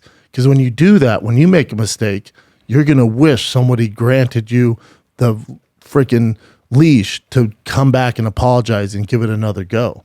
You don't get voted off the island. I don't know what the fuck's wrong with this society we live in where it's cool to cancel people and take away their livelihood. Like, he has kids, you son of a bitch. I won't partake in it. And these people that are shitting on him, and, some of my friends are, it's like, bro, the people that you associate with, imagine if you kept that same energy with the circle of friends that we have. The mistakes a lot of those people have made. Keep that same energy. Yeah, but I know them. Cool. So because you don't have a personal connection with this guy, he's out because you know them, you give them the benefit of the doubt? And how well do you know those people that you say you know? A lot of these people dogpiling, he's a joke, this guy's a piece of shit. Jesus Christ, man. Keep that same energy with these close friends or these people in our circle that have made mistakes. You gave them, I fucked up, man, has to own it. But you're still his friend. Doesn't make him a bad person. Liver King fucked up, man. Shouldn't be lying. Shouldn't have done that. Should have dealt it in a completely different way. All good, Liver King. Learn your lesson. Take ownership. Put your tail between your legs. Go back to work. We don't vote them off the island. We don't think because he did that, he's a bad person or a bad dad. That's insane. Got caught up in the fame, got caught up in the hype. Did not handle that right. Even his apology, I did not like his apology. I'm like, this shouldn't have been conducted. So you wrote some of this. Now, get on fucking Instagram Live, like, man, I fucked up. Man, I fucked up. Boom, own it. Then we move on. But for you people who are upset because he's on steroids, are you fucking stupid? I'm with you on that, man. Even before the show, remember we're talking like you're not going to ask him about steroids. We know he's already on. Everyone remember knows. You, me, Brian, and Mark, and I forget, maybe it was Mike or someone was like, "Go, you asked about steroids." I went, "Of course he is. He's on, obviously. Who the fuck does I was literally like, "Of course he is. Why would I ask him about that?" Yeah. And then obviously, he says no. So what do you? Well, I'm just going to ruin the interview. It's cringy. Like, why do you have to ask him? And keep harping on it. Yeah. That's like him coming in here talking about my losses. It's like, wait, what are we doing? You just want to talk about shit I don't want to talk about? I don't want to do that. And then you're not getting a great interview because then I shut down. And I'm like, I don't feel safe with you. You're going for clickbait. I don't feel safe. Now you're not getting me being entertaining in any capacity. When I go on other podcasts, and if it's they know they shouldn't talk about it and they bring it up, and it's like, ooh, you fucked up. Now you're not getting my best version. Now you're not getting anything clickbaity. Now you're not getting anything out of me. Now I don't feel safe. I don't trust you guys. I don't want. I'm also not. It's also not my job to expose him. That's not the fuck. I don't give a fuck. His message is so. By the way, the way he treated every single one of us, So nice. Off camera, everything. Him and his team were fucking awesome. Even when this came out, he called me to help him get on some shows, which I did, and I told him, and he was just like, "Man, I fucked up." I was like, "Yeah, you fucked up, but own it. Get out there. Don't let the internet beat you, dude. They beat you if you stop. Just keep putting out the good message, but put out the message with the truth. I'm whatever he is, 42 years old or 44 years old. There's no way I can look this without some enhanced PEDs. Yeah. But I still have 30 years of hard work that got me to this point, but I do need some help. This is what I'm on, but I'm also doing this stuff. That's it. Own it. Move on. Don't let them steal your shine, man. Don't let them steal your energy. Then they win. That's exactly what they live for. They want to take that light out of, they want to take that wind out of your sail because they'd even fucking enter the water. They're on the fucking coast shouting at you while you're sailing to new heights. They're on the coast. They would never even jump in the boat. So they're triggered by your success, you know? But if you're gonna do that, he just has to be very open. Like, this is where I fucked up. This is why I did it. Hopefully you guys can relate to that. If not, my bad. I apologize. Not a bad person. Yeah. Because you got to draw the line somewhere. You think your politicians are telling you the truth all the time? No, and plus actors. Remember, I even brought up the whole Chris Hemsworth app thing. Yeah. Because I'm like, where do you draw the line? That's what I'm saying. Lying about. But again, the internet doesn't care. The internet goes, no, we know some people are fine on the line over here because they're cool. But that guy's not cool. For whatever reason, they decide he's not cool. A lot of people do think he's cool because it's a $100 million business, but a lot of people said he's not cool. Let's go after this guy. You know? Yeah. So let's vote him off the island. Yeah. And everyone's piling on right now. I'm like, I won't partake in it. No, I won't hate that shit. I hate that shit. Even with fighters, you won't. Listen, Darren Till's been an asshole to me. You won't see me dogpiling Darren Till. I'm rooting for Darren Till this weekend. You've always said that. That stuff, I have the thickest skin of anybody you've ever met. That stuff does not bother me. Yeah, do it, dude. You want some clicks? Put my name in your headline. Go ahead, dude. I get it. You know, I get it. That doesn't bother me. I don't think any less of Darren Till. Well, I'm sure it does hurt you a bit, but it's not gonna. You've developed this scarred tissue because of how much shit has happened. Yeah, because I've dealt with it for even before social media. I dealt with it, and then trust me, I know. Like going from a football to a fighter, I dealt with it all the time. Oh, he's just a fighter. Then you fight long enough. Oh, he's just a fighter. Then you go into comedy. Oh, he's just a fighter trying to do stand up. And then stand up. Then it's always gonna be something.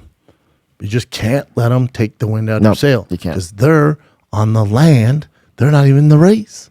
So who cares? That was my message at Liver King. And I helped him as much as I can. I told him, though, he brought up Rogan. That's not for you. That ain't going to go well. One thing Rogan hates is a liar. And Rogan called from day one. Was like, why don't you just tell people he's clear on steroids?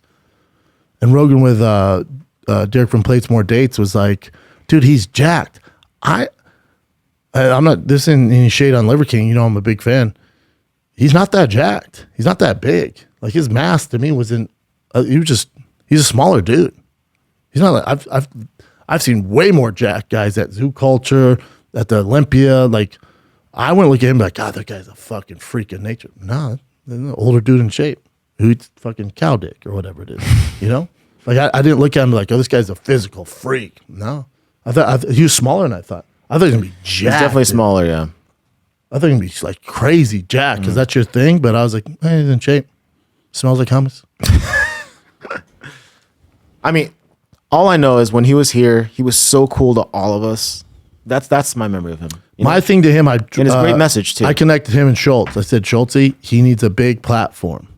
My show, The Fire and the Kid, or with his Golden Hour, definitely not on the Thiccboy fight stuff. It's just not a fit. But Fire and the Kid, Golden Hour. because I'm such a fan of him, I'm not going to ask him questions or get down to the nitty gritty. I'm going to be too nice, and people are going to hate it. You know, you need a bigger platform too.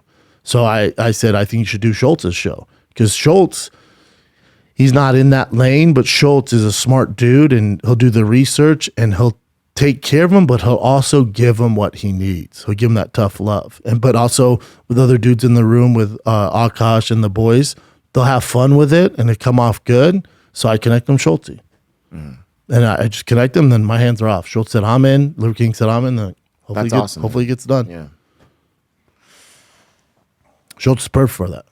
Yeah. Have fun with it. He'll give them, you know. He's like heavy dose. Rogan and you, like in the between. Yes. Yeah. Yeah. Like he's not going to let it just, you know, cake puff questions like a White House convention thing. Yeah, he's gonna stick it to him. I just want to say one last thing about this too.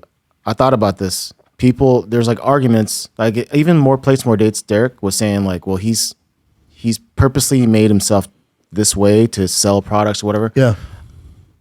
Do you know anyone that bought products from him other than the products he gave us for free? Do you know of anyone that liked him because of his products, or just did they liked his? No, they liked him. Yeah, just liked his him. Personality. Yeah. I don't know anyone that bought his products. So No, it's I not don't. like But I'm also. Do you, Mark? Is it in like the gym? Do you know anybody carrying around his product? Do people buy his products because they want to be like him? Do you know anyone like that? That's a good question. That's a great point, Chin. But I don't know anyone. If I bought them, I would buy them because of the value of, like, I think he's a good salesman. Yeah. For organ meat. Exactly, dude. I started eating liver more. I feel Yeah, like if he was a big fat guy, I'm like I had a life. This girl I was dating back in the day when I was dinner, she was a life coach. She's giving me advice, and then her power got cut off. She couldn't pay her power bill. I was like, what are we doing here? That's, you know what I'm saying? So Yeah, if Liver King's not jacked and in shape, I mean, but also to your point, Chin, he got big as like a personality. Like we like to see him. I like do this wild his shit. Instagram. Yeah, I was in like, man, I'm gonna do his diet. I want to buy stuff because I want. But I like his message in the diet. I'm like, yeah, that makes sense. I don't do. I do carnivore, but I'm not. I thought that stuff tastes horrible. I'm like, I'd rather just be fat, than eat that. But yeah, he's more of a personality. He was looking the part. And when he says says that in his email, he's like, I'm about to launch this thing. I need to look the part. Yeah. And by the way, come on, fucking everybody does that shit. Not every single person, but everyone does that. If you're gonna be selling supplements about bodybuilding, God, yeah, you're gonna do that shit. Yeah. Most people would do that. Yeah, and also the girl that you jack off to every morning on Instagram, who's an influencer selling skinny tea or whatever, she's also fake. She's also Fake probably on ass, fake tits, Anavar maybe, yeah, or whatever. fake ass, fake lips. Outside that, uses filters to look a certain way, so you want to follow her. Yes. It's the way society is. But for whatever reason, people go, nope, that guy's triggering. He's gotten too famous too fast. Let's take him down. Yeah. But even though the overall message with Liver King is all beautiful, good stuff to help people out, that's the main thing. So maybe he made this facade to sell it, but either way, it's positive. Everything he's doing is positive. And it just sucks that he got. And here's to button this up. At the end of the day, for those of you that are creating new podcasts or your new YouTube channel, get on Instagram, shit on Liver King, cool. He's still worth $100 million. He was rich before. Yeah, he still won. He still won, and you're still in the situation you're in, trying to bring people down. Nothing good comes from that. No one's ever built an empire. They've never sent their kid to college based off hate. It just doesn't work that way. Well, the world does. Even though social media makes it seem that way, it just doesn't. Yep. In the long run, you're never going to win. Do something yourself. Yeah. Work on something. Make something. Do something cool. Of course. Stop hating. Yep. It's so lame. Aljamain Sterling had a great post on Twitter because someone put Henry Cejudo with his wife on his lap, and it was a dope Photoshop. And I saw him like, oh shit, that's dope. And Aljamain goes, "This is good." He goes, he retweeted it. He goes, "Man, this is good." He goes, "You obviously dedicate a lot of time and work to this, and you have a skill." He goes, "Think how much further along you'd be along if you put this in the right direction." Yep. He goes, "You're still in your current situation, whatever." And he goes, "It can't be good if you're trolling me." He goes, "Think how much more better you'd be doing in life if you put this as a positive spin, because you obviously have talent. You have skill to do this stuff. Like if you did it positive, think what you could do with your life." God damn, good for you, Aljo. I love Aljo. Love him. I don't know how we got to Tiger. I know. I'm sorry, Tiger King. I don't know how we got to the Liver King off this oligarch, but oligarch's going to oligarch. Oh, I know how we got to it because Khabib doesn't know him as the criminal mastermind. He knows him as the nice, gentle guy who paid for his back surgery, and he defended him. Everyone's like, how dare you do that? That's like me and Liver King. I don't know all his past, what shows he's been on, what he's done before. I know him the second he walked in the store, smelled like hummus, and was a sweet dude. Him and his team, they're amazing. Great. Yeah, they're great awesome. people. Yeah. I told him, don't stop. Put the blinders on, keep going. Yep. I think that's it, kids. Yep. Well, you have UFC 282 this Saturday, which I gave you my picks. Again, I'll go over it. Bryce Mitchell for the win. I think it's done via decision, maybe a submission, but Topuria is no punk on the ground. But let's say Bryce Mitchell, the flat earther himself, puts him flat on his back, gets it done. Darren Till, I'm rooting for Darren Till. Do not bet on these next two fights. Darren Till, I want to win. I'm rooting for him. I hope Darren Till beats Plessis, but probably not. Robbie Lawler, again, hope he wins. Probably not against Ponzinibbio. And then the people's main event, Paddy Pimblet, Jared Gordon. I'll take Paddy Pimblet. I think he steps up to the platform, man. I think it's time to shine and show out. This guy's a good test for him, and I think it brings the best out of Paddy in front of his first live ever crowd in Vegas. So I think Paddy gets it done. Odds are decision, but I'll say he gets it done via submission late in the fight. Paddy predicted a first-round knockout, but that's hope. Here's the thing. As Paddy keeps going up in competition, he can't be taking those hits. And I told him that on the fight food truck that it scares me how he keeps getting hit. But he's like, it wakes me up. I'm like, I know. You can get a certain level where you're going to wake up and the fight's over. But Paddy's going to Paddy. So the fifth Beetle is going to show out, gets the job done late via submission or by decision more likely. Jan Blachowicz versus Magomed. I'll take Magomed. I think Magomed gets it done via TKO submission, 4th, 5th round. But Jan, if you're a Jan fan, the prop bets on him getting it done in the first 2 rounds ain't a bad bet. And then the thing I'm most excited for is this Friday, this mother trucking Friday, I almost said February, December 9th. It's Rough and Rowdy 19 in Providence, Rhode Island. You have former NFL superstar Pac-Man Jones versus Lights Out Lang. All right. You have Barstool employee Grace the Mick O'Malley brawling for the first time. All right. It's their first female ever influencer fight with Susie versus Sarah. All right. And then the one I'm most excited for, you have Trapzilla versus the American Redneck. All right. Can't wait. That's going down this freaking Friday, 5 p.m. Pacific time, live on Thicccboy. And it, again, is Theo Vaughn, Donald Cerrone, the Cowboy, the living legend, Rampage Jackson, and myself all tune in to the Thicccboy YouTube live, 5 p.m. this Friday. Seasons beatings, all right? That's Rough and Rowdy 19, Barstool Sports, get you stum. And then on Saturday, you have Calabas Fight Companion, Sam Tripoli, Brian Callen, myself, and a very special guest I will announce coming up. So stay tuned. I'll announce on social media. That goes down at 7 p.m. Pacific time, Thicccboy YouTube. That's it, kids. Oh, we just restocked the MLB quality Thicccboy jerseys. They just restocked this morning. I just got told. So if you order them now, you get them just in time for Christmas. So go get them before they sell. Those are limited edition. And, they just add the Golden Hour holiday sweatshirts as well. Dope. Get you some. Thiccboy.com. You can get your Tiger Thick whiskey. If you order it now, you'll definitely get it before Christmas. And the MLB quality jerseys just got restocked. Limited edition. Get you some right now. Thiccboy.com. All right? All right. Love you, kids. That's it. Enjoy the fights. I will see you Friday at 5 p.m. Pacific on Thicccboy for the Rough and Rowdy Barstool Companion, and Saturday for the UFC 282 Calabas Fight Companion on Thicccboy YouTube. And that's at 7 p.m. Pacific. All right, kids. Love ya. See you next time. If you're into Thick Boys, like, subscribe, comment, and God bless America. Well, that's not my big one. Just kidding.